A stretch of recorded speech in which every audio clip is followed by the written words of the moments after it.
Well, I thought that was actually going to be the end of the video, but then the next day, I got more yarn. The day after Carlene gave me her stash, she actually came by so that I could show her all the yarn that I got from the main yarn cruise. And she brought more yarn with her when she did so. So I actually have more yarn to show off to you now. So these are very similar yarns, but in different colors. And they're in plastic bags, so there may now be plastic bag ASMR. Also, don't mind the blanket. I am cold, which is a very strange thing to be saying on a day when it was like 90 some degrees out and I was overheated for part of the day. But then when I came into the hotel room, the sky just opened up and buckets came down and it made me wet. Not in the fun way. In the, it is raining outside cats and dogs way. Side rant over. Okay. This is Jewel Sparkle by Knob Hill Yarns. Never heard of Knob Hill before. This is an 80% acrylic, 15% wool, and 5% polyester. I mean, the polyester part is obvious here. It's obviously the sparkly thin strand that is through the yarn right here. This is a very nice color. It's a very nice pink. Then I have two more skeins of this other color, like this. If I hold it back like this, yeah, there we go. As I figure out. It's been a long day. This was a nice color too. It's like the purple and the pink. Well, there's pink in this one too, but the base is white with like little pink splashes, as opposed to this where the base is pink. But they were all together. We have this little bag that has this eyelet yarn, I guess. I've seen this type of yarn before. It's been a while since I've seen it. Ooh, and it's all just coming undone. Gotta start winding it back around so it doesn't go anywhere. Pretty nice color. It's like purple and pinks. This is definitely a I'm going to knit with this yarn, not a I mean I could crochet with this, but it'd be very, very difficult. I would be struggling to crochet with this. I'd have much less trouble with it on the needles though. Although this could also be the type of yarn where you just cut out a length and then you just glued like the whole length to something. That's a nice little element, like when you're scrapbooking. I haven't done that in a long time. I wasn't really interested in scrapbooking when I was younger, but I knew enough to be interested in various things about it. And then there's some DMC floss. It's a very nice lavender color. I'm probably going to end up adding it to my scrap snake, or as a little accent to something. DMC floss is actually really good for cross stitching, but I have not cross stitched in a minute. And then we have this metal chain. Oh, you know what? This is actually a necklace. Yeah, 16 chain necklace. And the thing is, these are my colors. I haven't worn a necklace in a minute either. I've worn lanyards, but I actually like this necklace. Yeah. I once bought a tassel. It was like a metal chain tassel, and that's what I thought this was originally. Because it was a yarn thing. Why wouldn't I assume that it wasn't a yarn thing? I ended up using the tassel as part of my pierced monkey that I made. That was like several years ago, I think. No, it can't be several years ago. I've only had this channel a couple of years. At least a year ago. That was a fun project. Then we have more of the knob. This is a different color than the other two. This one has vividly a pink base, like more of a dusty rose base. Well, dusty rose is a type of pink, but not as vibrant as the last pink. But then there's like pink and purple in this one, and there's 3 skeins of that, which means there's enough to make a whole project with that. We've got some Barocco in here. I remember touching this yarn.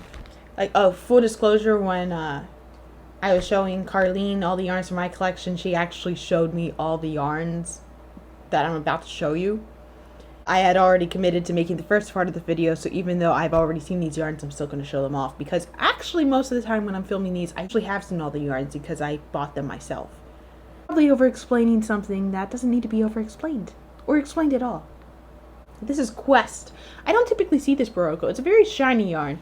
It's not as soft as you would expect it to be, or smooth. You can see there's kind of like a fuzzy halo about it. But I have 2 of this in green and 2 of this in pink. I did have it confirmed Carlene is a center puller. So, assumption that I made of a lot of these yarns are desiccated husk, it's because she pulled from the center. But this could be enough to make a little something something, yeah. She definitely used more of the pink than she used of the green of this, because there's a little bit more in the green yarn.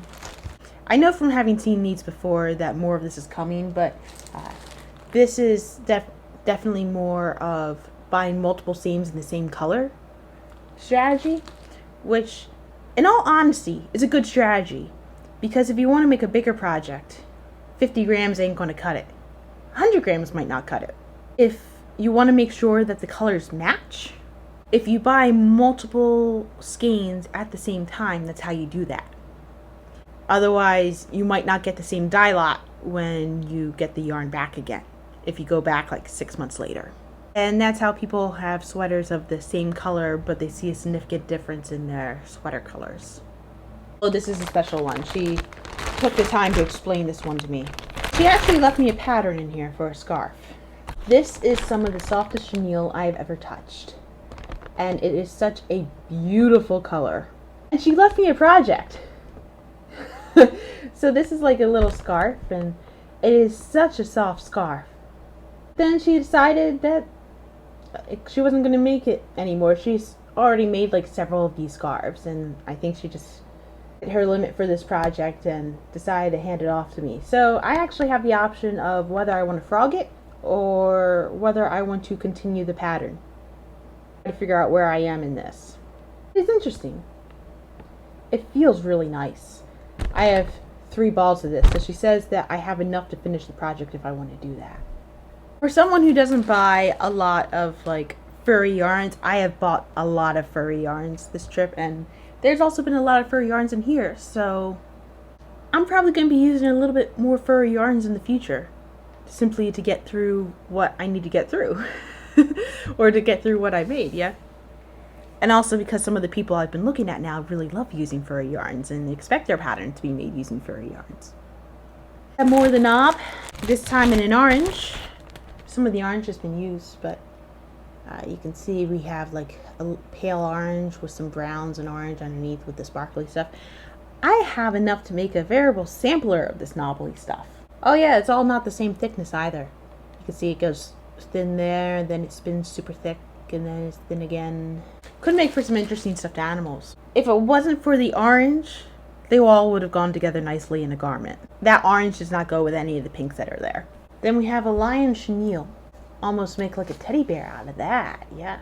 And this is an older Lion brand label. Not just because of all the wrinkles in it, but I don't know why I know this, but Lion brand doesn't have a black background to their labels anymore.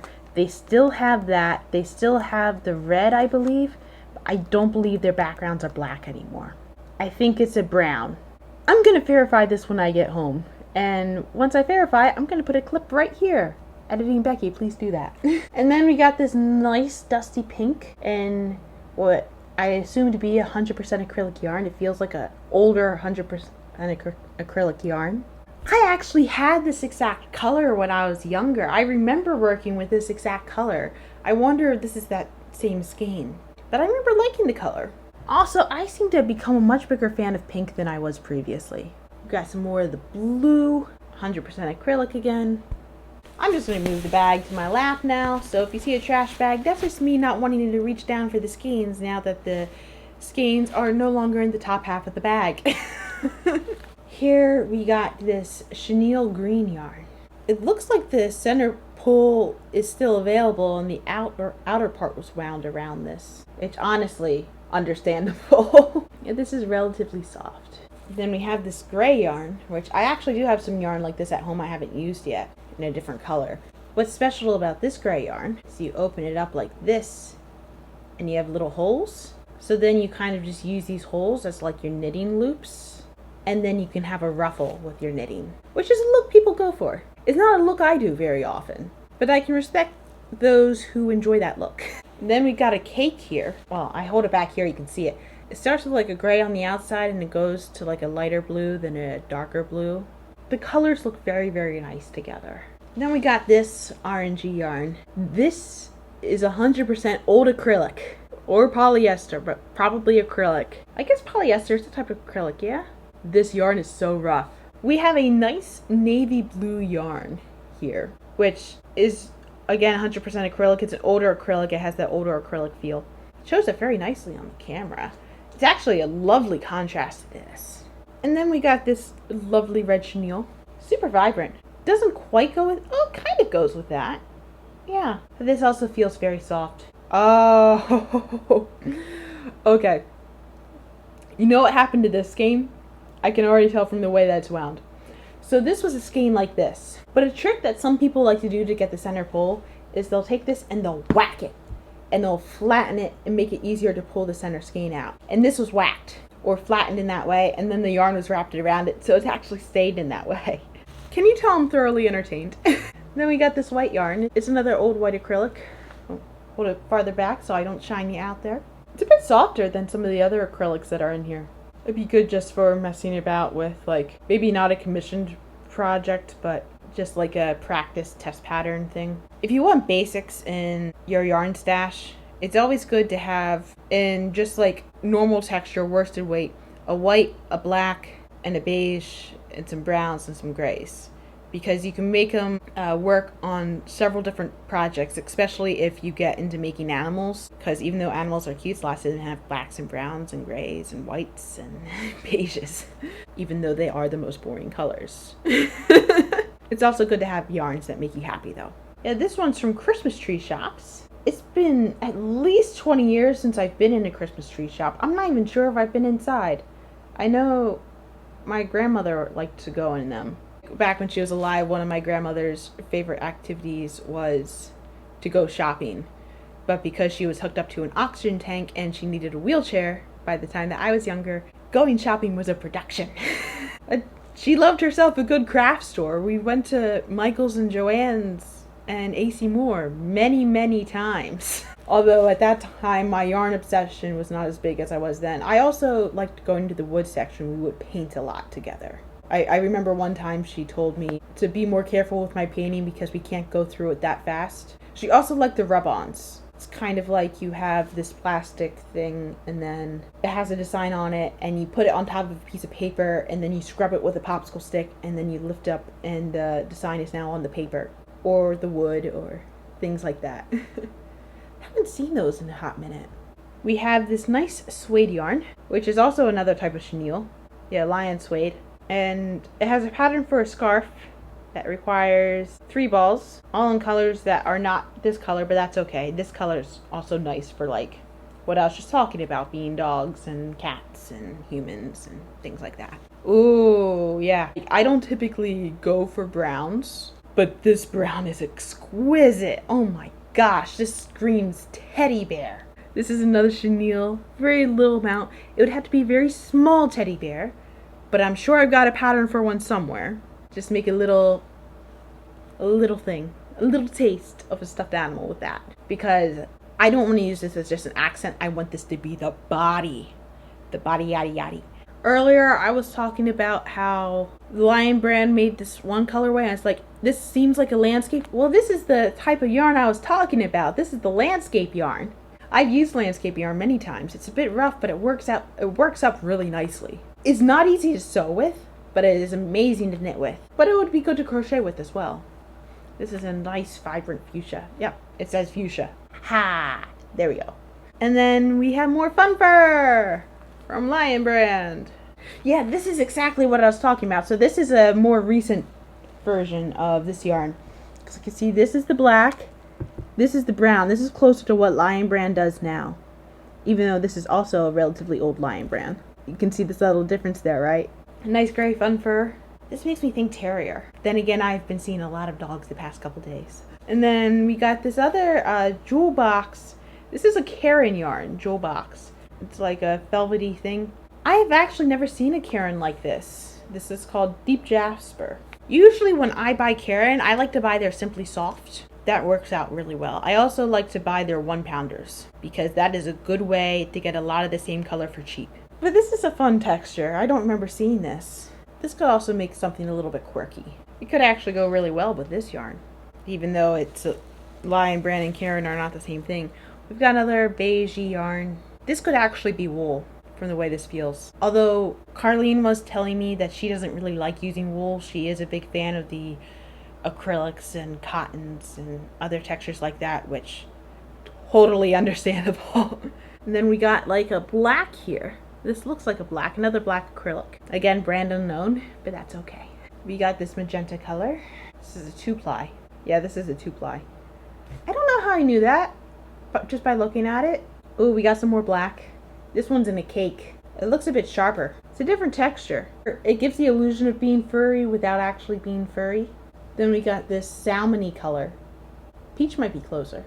It's basically the color that if you were making me, this would be a good dupe for me. Although, in my case, I would go pink, more pinkish for me. I'm literally so pale you can see the blood running through my veins. Oh, and then we have more of the landscape yarn. I can just tell from the texture. See? Same color, same texture. And then we got this blue-green yarn. What kills me is that this is my favorite color and I can't think of the proper name for it. It looks more blue on the screen, but it looks more green in person. It's not quite a mint green. I guess you would call this aqua. This would be enough for the scrap snake. And then we got another Lion Brand texture Chanel, trying to give the illusion of being furry without actually being furry. Although it's easier to work with that way. Yeah, another super different Lion Brand label. Look at that. I have never seen a Lion Brand label like that. You see, the problem with yarns is they don't often tell you the year that it's made. I mean, it says that Lion Brand is famous for quality since 1878. Has the color number, has the lot number. I wonder if that's something that I could research. How far back does Lion Brand keep their lot numbers? Like, do they have the lot number from every single skein that they've ever sold?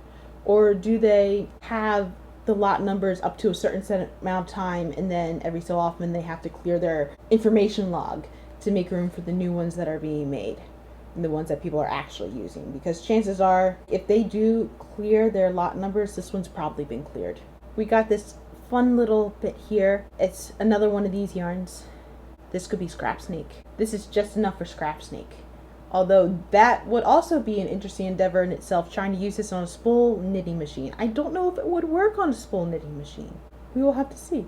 Of course, putting this and this together in the same scrap snake means that the whiffs are going to wild immensely, but that was already going to be the case. We have this fun yarn again. Look at this. We got like this furry monstrosity that appears to be a 3-ply.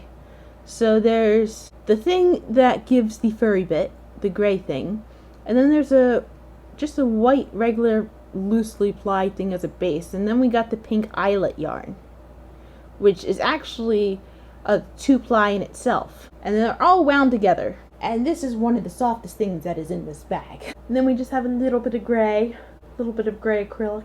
Then we got this beige. I think this might be more the knob yarn. Oh no, this isn't the knob yarn. This is its own creature. It's got like little bits in it. You can kind of see. Like this is almost separated from the thing.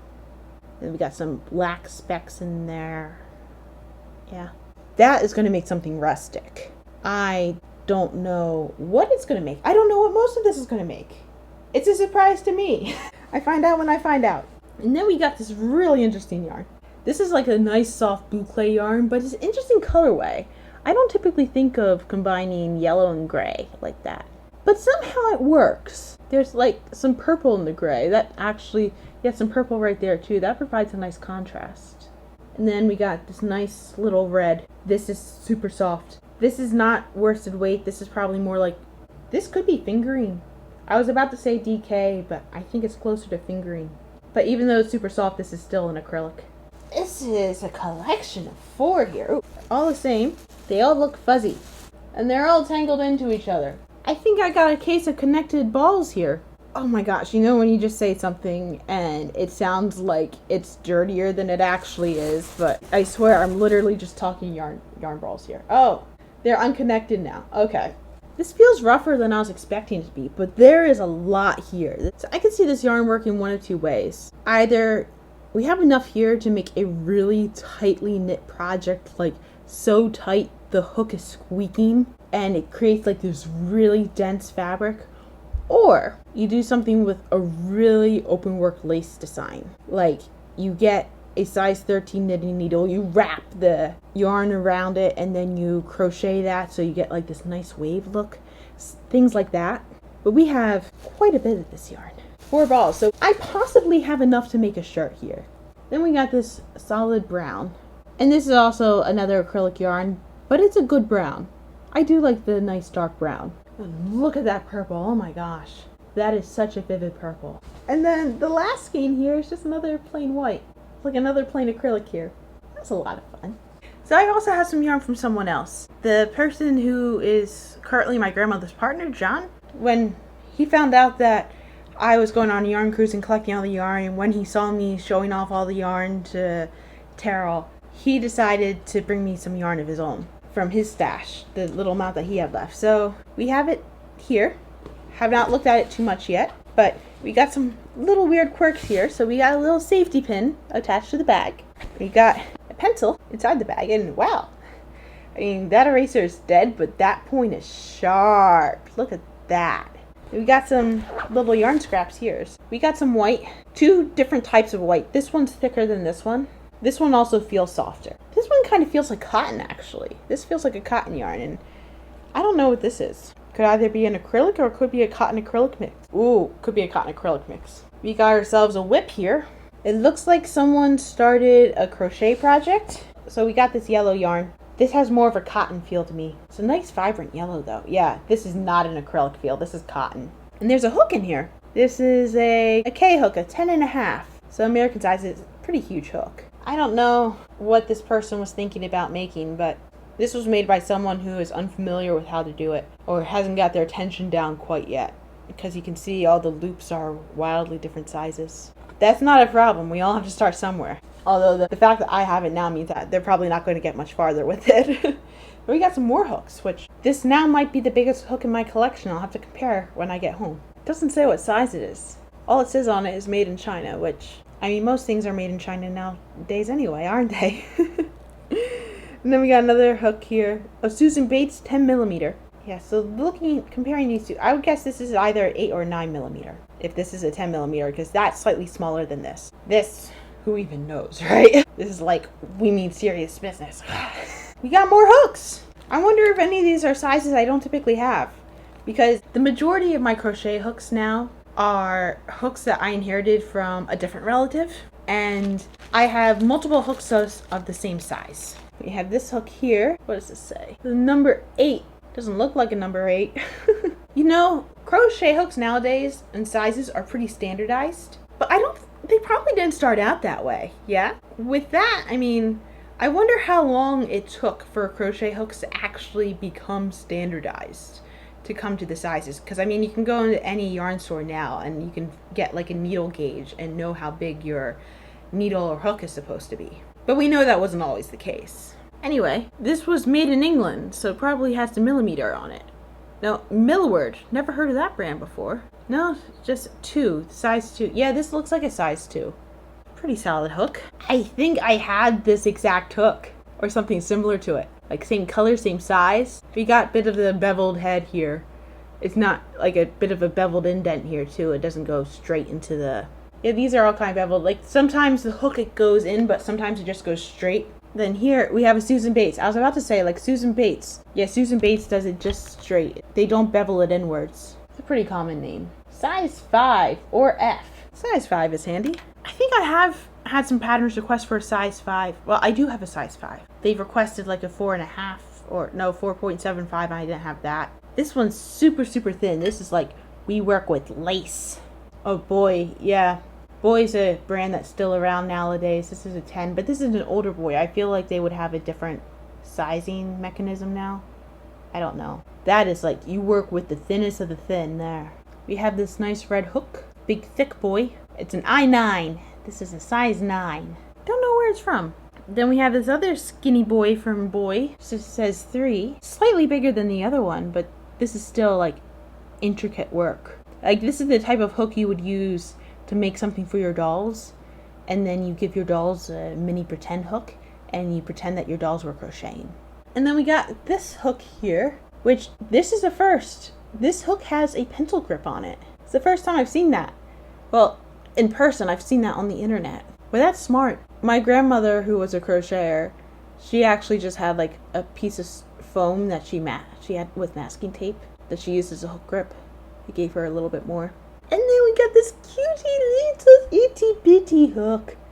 Like, look at that end. Was this supposed to be an interchangeable hook? I can't tell if there were grooves or if this was just supposed to be a peg just like onto a different handle. This almost feels like it was carved out of bone or a bone imitation. Oh, yeah, that's intriguing. I found another hook. It's away from its buddies. This is a G, a 6. Then we have some yarn in here. Ooh, sugar and cream. Yep, sugar and cream is cotton. So if this is this the same?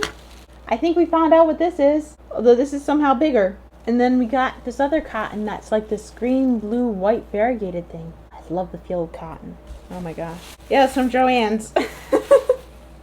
Recognize that bag. We had this other sugar and cream that's different from the previous two yellows. This is more of a variegated yellow-orange. Actually matches my shirt. And then we have a bunch of papers on the bottom here. Oh, found another hook. Small boy. Another Susan Bates hook. This is a D. Really small. Oh my gosh. Let's see what these are. So this is the label for the sugar and cream. Stonewash. Oh, maybe this color is stonewash. We have another one here. Lion Brand Kitchen Cotton. This color is fern green. So we don't have... so maybe this could be it too. Easy knit or crochet instructions for dishcloth on back of label. Yeah, this does have some extra instructions. But here's all you need to know for dishcloth. Pick a stitch, make a square. That's it. Everything else is extra toppings on the sundae that is the dishcloth. This has been Simple Knitting Patterns with Becky. Yeah, more dishcloths from Grand City VS and Variety. This is knit instructions, and oh, this is old. Look at that writing. Oh my gosh. That's old font. That's really old font. And a knit dishcloth from Lion Brand. This looks like a photocopy of a label. And then we have another quick and easy dishcloth. Worsted weight 100% cotton yarn such as sugar and cream in 1 or 2 colors. So to be honest, I don't know if this was John's bag or if this was like a relative of John's bag that just happened to be around his farm. But whoever had this bag was looking to make dishcloths, and they really liked yellow.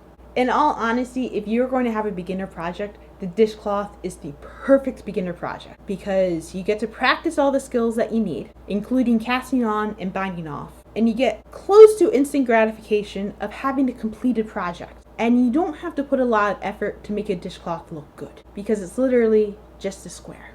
You can let the yarn color do a lot of the heavy lifting for you. Oh, you know what this is? Oh, so this is an easy crochet ripple afghan with a particular type. So when you go to a craft store, they have free patterns hanging around the yarns. I'm talking chain craft stores here. I'm not talking your local yarn store, although some local yarn stores do this. But chain craft stores will just have free patterns like this. And if you like the pattern, you can take one and grab it. The first thing that I ever crocheted properly, which was a mermaid tail blanket, was one of these types of patterns. They're very useful and very handy if you just want like a nice beginner project, and it's a great marketing technique because if you like the pattern, usually the yarn that's needed is right there. But whoever did this wrote on it. Love old handwriting. They use 2 different types of pens. Yeah, even though they use 3 different types of pens and a pencil. It looks like they were trying to rewrite the pattern for themselves. Yeah, they were altering the pattern here. They were making it bigger. With the afghan, it says to start chaining 117. This person increased it to 154. I mean, that's a fun afghan. Oh, we have another sugar and cream label. This one's strawberry. Another sugar and cream label. Damask ombre, or damask ombre. That makes me think blue, honestly. Like a bluish gray, but that could literally be anything because I think damask is not so much a color as it is a texture. And then this here, another sugar and cream. Tie-dye stripes. Oh, that could be anything. Then we just have another little plastic bag and Emerald Isle. Undoubtedly, this was some green variant. But that's what we have here. It's a lot of fun as an avid yarn enthusiast to go through other people's stashes when they decide to just gift you the yarn, because you learn a lot about how other people work with the yarn, which is really intriguing. If you're not on like social media, like I was for many, many years, or unlimited social media, and you just stick with the books and like patterns like that, you're kind of like in your own little world just working. You can get into the mindset that the way you do something is completely normal, and then you go online and you meet other people and you find out what their habits are, and it's like, oh, that's different. And sometimes it's better. Sometimes it's like, ooh, wouldn't do that. But it's also fun because when someone gives you their stash, you get the yarn in a format that you don't typically get. Yeah. So you get the yarn already worked. Like you go to a yarn store, it's not started for you unless you buy a Ribblr's kit. Or it's not already wound into a ball for you. Or it could be unbelievably tangled. You never know. That's part of the excitement of it, yeah. Was there anything here that surprised you? Was there anything here that you found intriguing? Do you happen to have an answer for one of the many questions I posed in this video? Like, feel free to comment. I mean, I'm not the best at responding to comments, but I'll try. Anyway, that was today's entertainment. Have a nice day.